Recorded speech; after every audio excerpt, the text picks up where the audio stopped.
So who failed the higher English? You failed your higher English? Good man, right. This is actually what I wrote at the back of my comedy on tonight. This is my HQA letter, where I feel Dear candidates, I have to inform you that you have not been successful in achieving the full award in any of the national courses for which you are entered to higher English, which were now due for certification, right? So I turned a negative into a positive. I wrote my comedy on that tonight. So I turned a negative into a positive. I know some of you are looking at me now thinking, fuck, is that boy 16? He must have been growing that beard since he was 10. And you'd be right to think that. Yeah, so I'm actually from Renfrew. Renfrew is Renfrew's sort of twinned with Paisley, and it's Paisley's dirty wee cousin. It's like you go to a family party, you get a dirty wee cousin, he's picking his nose, he's flinging it at folk. So he's like, what's he up to? He's like, that's just Kevin. That's the sort of side they staying at Renfrew Street. I thought it's just Renfrew, you know. But to sort of fill you in the calibre of ambassadors that come from Renfrew, and the sort of Renfrew Gazette, a couple of months ago, there was a headline that says, man charged for attempting to have sex with Rottweiler. In his back garden, no less. Right? And he was caught by his neighbour, right, while he was, you know, up to his nuts and Rottweiler guts. I'm sorry, that's... I didn't mean to be as crude as that, right? Yeah, but how do you defend yourself against that, really? Like, not that I'm saying, you still look like respectable folk, most days. How would you defend yourself? You know, you wouldn't say, oh, you know, it was just a tummy rub that went too far. You know, or she was a slag she was asking for. Or, you know, it could have been a misunderstanding, you know, it could have been the dog was diagnosed with depression and the vet suggested that, you know, take her up the road and give her a bone. Whatever the excuse, you know, his pet insurance premium is going to be quite high. As I don't think pet insurance policy covers STDs. You know.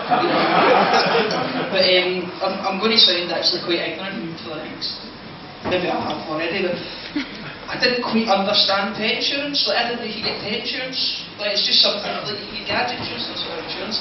So when I was told that you could get pet insurance, like all these sort of images went through my mind, and sort of, I was sort of thinking, alright, excuse me, I have to refer to notes, because this middle section's a pain in the arse. Right? I was sort of thinking, you know, right, pet insurance, is that like car insurance? You know, if your dog's attacked by an uninsured dog, do you lose your no claim for it? You know? You get a multi-dog discount. You know? And, you know, if your dog's written off, do you get a dog of equal or market value? Just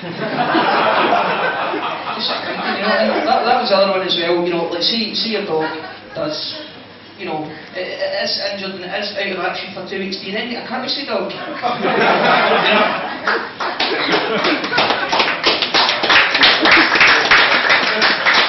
It's the same with life insurance, right? Like I thought, you know, okay, then, see, perhaps it's a payment that you get, it's a wee payment, you can solve you for the emotion of losing your dog, you know? You get a payout when the dog dies. I thought maybe it's similar to that.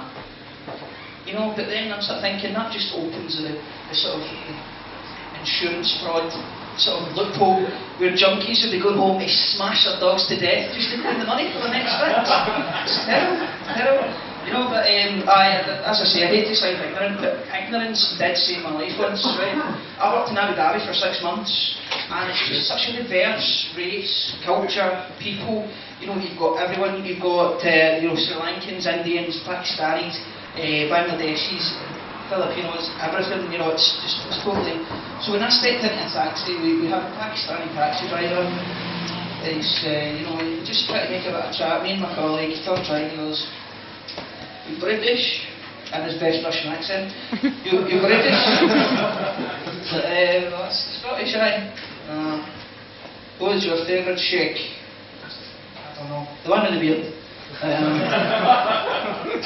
What do you think of the Taliban, eh? I'm like, oh fuck. So I've chosen the wrong taxi to get into. I'm going to fucking die. Right, that's it. I can imagine me showing up on YouTube, the jumpsuit on, Osama bin Laden with a machete ready to take the head off. I'm like, fuck, you know. He's like, so you like the Taliban? And my good friend, who's a bit done, you know, without missing a beat, turns round, you like the Taliban? He's like, you know, I liked their first album, but their second album was you know, yeah, the Euro Millions at the weekend, 148 million, couple won it. And I was sort of thinking to myself, fuck, 148 million, what would I do with 148 million? You know, and I thought, do you know what I would do? I would buy Greece. I'd buy Greece. And then see the other 147 million. I would introduce one currency, right, and I would call it the Mick, after my ego. I'd call it the Mick, right, and you know, there'd be 100 paddies to the Mick.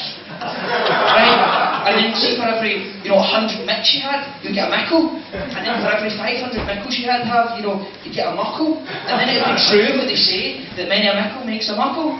Hey! I've been thinking you guys have been fantastic.